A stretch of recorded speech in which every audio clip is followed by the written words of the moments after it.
हम और आप बड़ी कैसे होगी? बड़ी कैसे होगी? हमें आवाज झूम रही है। हम और आप दिगंबर जैनाचार्य विरचित जैन व्याकरण का अध्ययन कर रहे हैं।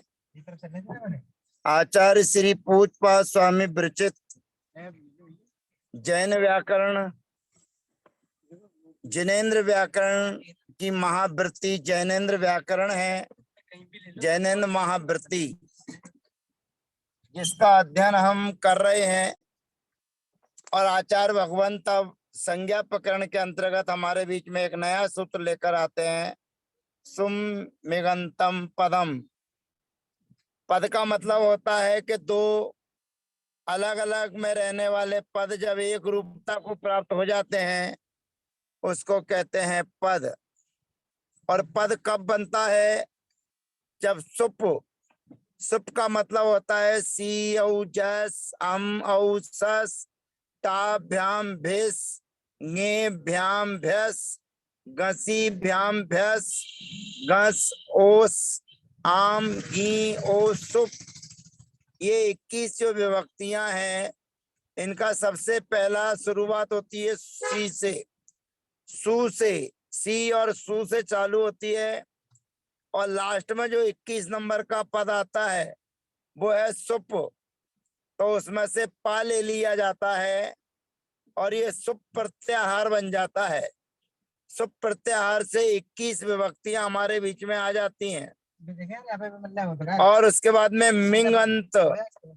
मिंग है अंत में जिनके हम कातंत्र रूपमाला में पढ़े हैं तिप तस जी सी थस था मी वस मस। तो हमने ती से चालू करते हैं परंतु इस जैनेन्द्र व्याकरण में ती से चालू ना होकर मी से चालू होता है। मी वस मस सी थस था ती तस अंति ए वहे महे से आते अंते से आते द्वे ते आते अंते। इस प्रकार से ये व्यवस्था यहाँ पर चलती है। तो यहाँ पर ग अंत में आता है ग। तो ग अंत में आने पर इसको बोलते हैं मेगंत और सुवंत। तो सुवंत माने सी औ जस जिसके साथ में जुड़ जाते हैं मिल जाते हैं तब उसकी पद संज्ञा होती है। यानी कि शब्द रूप होते हैं जो लिंग रूप होते हैं जिसकी इस व्याकरण में मृत संज्ञा की गई है। ऐसे शब्दों के होने पर उनके सामने सी और जस विभक्तियां आती हैं वो सुप कहलाती हैं। और धातु जो होती है भवती भवता भवंती जो भू आदि धातुएं हैं उनके सामने मी वस मस। इस जैनेन्द्र व्याकरण के अनुसार सबसे पहले मी आता है फिर बस आता है फिर मस आता है। अन्य व्याकरण के अनुसार ती तस अंति सी तस था मी बस मस आता है। अर्थात उत्तम पुरुष का प्रयोग पहले और अन्य पुरुष का प्रयोग तीसरे नंबर पर दर्शाया जाता है। जब हम प्रारंभिक में स्कूल में पढ़ते थे 5वीं 6वीं कक्षा में उस समय भवती भवता भवंती ना पढ़ के हमने पढ़ा था भवामी भवावह भवामह भवसी भवता भवत भवती भवता भवंती। इस प्रकार से पुरानी पुस्तकों में हमने पढ़ा था। उन पुस्तकों के पढ़ने पर यहाँ पर जो मेगंत की पद संज्ञा की है उससे ऐसा लगता है कि उस समय जिन्होंने संस्कृत में जो भी भाग वगैरह या संस्कृत की पुस्तकें उपलब्ध कराई होंगी वे पुस्तकों को उपलब्ध कराने वाले इस जैनेन्द्र व्याकरण से परिचित होंगे। जैनेन्द्र व्याकरण का उनका अध्ययन होगा, इसीलिए उन्होंने ती तस अंति से ना चालू करके मी वस मस से चालू किया। तो सुप माने सियऊ जस, मिप माने मिगंत माने मी वस मस से जो प्रत्यय लगकर प्रयोग सिद्ध किए जाते हैं उनकी पद संज्ञा होती है। यानी कि हमारे बीच में शब्द आया अरुण, अब अरुण के सामने सियऊ जस कोई एक विभक्ति लेकर आएंगे तब पूरा शब्द बनेगा अरुणाहा, तो ये पद कहलाएगा। केवल अरुण पद नहीं कहलाएगा, केवल सी विभक्ति पद नहीं कहलाएगी, लेकिन दोनों विभक्तियां जब मिलकर एक नया रूप हमारे बीच में आएगा तब उसकी पद संज्ञा होती है, ऐसा जानना चाहिए। इस प्रकार ये भूमिका रूप शब्दावली सूत्रों के माध्यम से हमने जानी। अब हम संधि प्रकरण आपके बीच में प्रारंभ करते हैं। सर्वप्रथम हम स्वर संधि, जिसको यहाँ पर अच संधि कहा जाता है, अच संधि। अच संधि का मतलब होता है आई ओण रीरक ए ओंग, यहाँ तक जो शब्द हमारे बीच में आते हैं उनको अच संधि कहते हैं। तो अच संधि सर्वप्रथम हमारे बीच में प्रारंभ होती है। अच संधि के अंतर्गत अर्थात स्वर संधि के अंतर्गत कुछ संधियां अन्य विभाजित हो जाती हैं। तो सर्वप्रथम अच संधि के अंतर्गत हमारे बीच में आती है यण संधि। तो यण संधि के लिए सर्वप्रथम हमारे बीच में अगला सूत्र हमारे बीच में आ रहा है, जो अब संधि हमारे बीच में दर्शाएगा। उस संधि दर्शाने के लिए सर्वप्रथम कुछ शब्द हमारे बीच में आए हुए हैं, उन शब्दों को हमें जानना जरूरी है और उन शब्दों की सिद्धि करना जरूरी है। सर्वप्रथम हमारे बीच में शब्द आया ददी दन असन।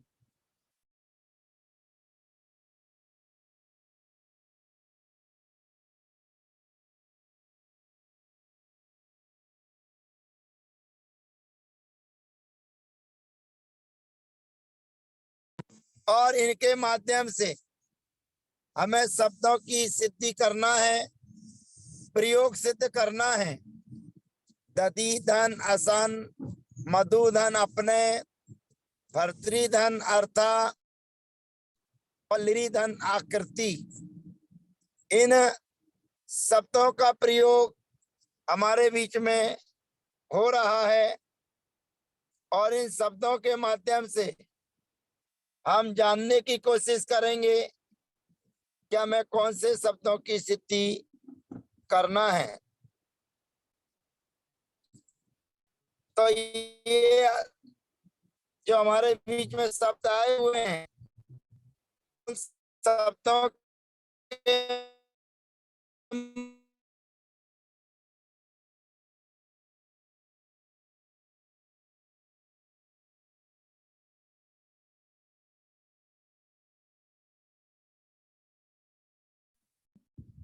और ई को बाहर निकालने पर ददी धन असन, ये व्यवस्था हमारी है।